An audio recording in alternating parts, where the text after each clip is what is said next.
Pernah tidak Anda berpikir tentang hidup ini, tentang apa yang kita lakukan, terus-menerus berputar bagai siklus tak berujung? Senin masuk kantor, Selasa, Rabu sampai Minggu, lalu beristirahat. Senin kembali lagi, dalam sela ada hal yang mengembirakan. Ya, mungkin ada gaji, ada bonus dari pekerjaan kita. Lalu uang gaji itu habis. Kita mulai lagi mencari dan bekerja. Senin, Selasa, Rabu, dan seterusnya. Pagi ke malam, tidur menyambut hari esok. Lusa, 1 pekan, bulan, lalu merayakan pergantian tahun. Besoknya pagi lagi. Dalam sela ada duka. Tiba-tiba sakit, berobat, sembuh, sehat lagi, dan memulai lagi dari pagi. Sampai kini usia kita sudah berapa? 16, 18, 20, 40, 50, atau 61 tahun. Lalu pada akhirnya mati. Anda bekerja siang malam, berangkat pagi pulang malam, sebulan mendapatkan misalnya gaji 1 miliar. Pasti kalau misalnya Anda punya anak istri akan senang dengan gaji sebanyak itu. Akhirnya mungkin jarang bersama keluarganya atau keluarga Anda. Anak istrinya yang tidak bekerja ternyata lebih bahagia dibandingkan Anda. Lalu kejadiannya terbalik. Anda bekerja sebagai misalnya, kalau tadi misalnya sebagai manajer misalnya dengan gaji sebanyak itu.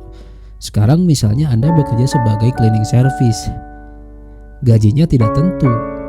Maksimal mungkin dapat 1 juta sebulan. Di rumah istri dan anak Anda kerap menahan lapar. Terpaksa, namun Anda bahagia dengan pekerjaan Anda, namun tidak dengan istri dan anak Anda. Betapa banyak cerita manusia di dunia ini bervariasi dan beragam. Bahagia dan tidak bahagia tergantung interpretasi masing-masing. Lalu buat apa? Kita semua ingin bahagia. Apakah dengan memikirkan ini Anda menganggap saya tidak bahagia? Atau bahagia jika dalam saku Anda ada uang untuk segala kebutuhan Anda? Tidak juga. Saya menabung, bekerja, mencari penghasilan dari perputaran hari dan waktu. Tapi itu bukan jaminan. Tabungan saya atau Anda belum tentu sampai ke anak keturunan kita. Iya, tapi setidaknya kita berusaha. Oke, berusaha dari Senin pagi, esok, lusa, Selasa, lalu berganti hari, dan lama-lama kita juga akan mati. Lalu buat apa kita melakukan semua itu kalau sebenarnya yang ada hanya perputaran kosong? Yang bekerja di hari Senin sampai Jumat, lalu libur di akhir pekan, belum tentu lebih bahagia dibanding yang hanya tidur di siang hari dan di hari-hari yang sama. Yang mendapatkan uang 1 juta belum tentu lebih bahagia dibanding yang mendapatkan uang 1 miliar, sudah pasti. Oke, sampai sini. Jika Anda pernah berpikir seperti itu, sampai pada puncak buat apa? Toh semua kosong. Yang ada hanya perputaran tiada henti. Maka Anda sedang berada dalam filsafat nihilisme atau nihilism. Aliran filsafat yang menganggap bahwa pada dasarnya yang kita lakukan di dunia ini mengisi kekosongan saja.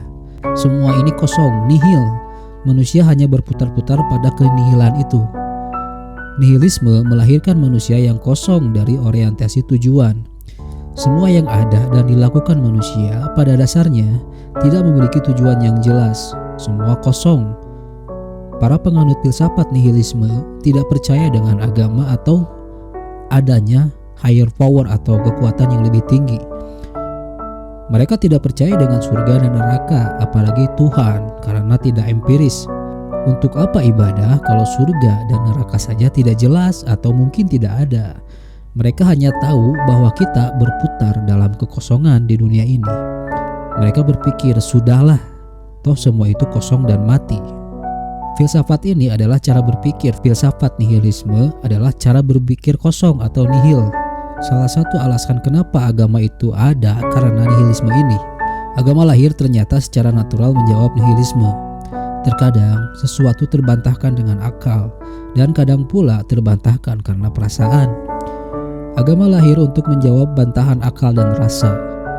Misalnya dalam filsafat empirisme, sesuatu yang dikatakan ada jika dia empirik atau bisa dijangkau dengan indera.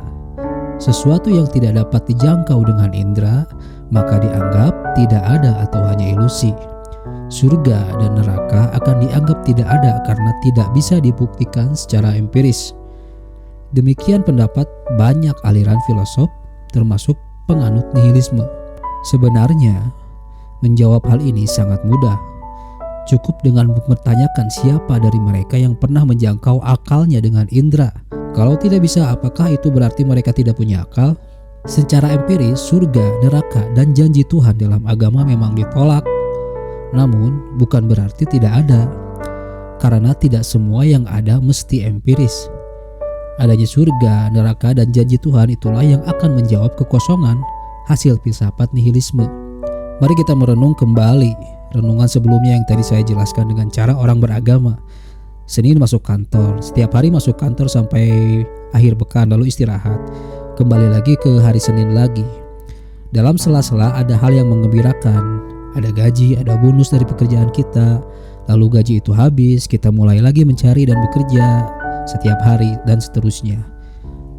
Pagi ke malam tidur menyambut hari esok, lusa, 1 pekan, 1 bulan, 1 tahun, lalu merayakan hari pergantian tahun. Besoknya begitu lagi, pagi lagi. Dalam sela ada duka, tiba-tiba sakit, berobat, sembuh, dan sehat lagi. Dan mulai lagi dari pagi sampai usia sudah tua lalu mati. Tapi itu tidak selesai dalam renungan orang beragama. Apa yang dilakukan dari Senin sampai Senin lagi, itu mereka merasa diawasi, baik itu oleh Tuhan, malaikat, atau mungkin merasa digoda oleh godaan nafsu, iblis, dan akan dimintai pada akhirnya untuk pertanggungjawaban. Jadi bukan sekedar perputaran kosong dan mati, bahkan setelah mati pun masih ada kehidupan selanjutnya yang melalui perhitungan amal dan apa yang kita kerjakan semasa hidup. Akhirnya semua renungan dari pikiran akan kekosongan terjawab dengan sempurna.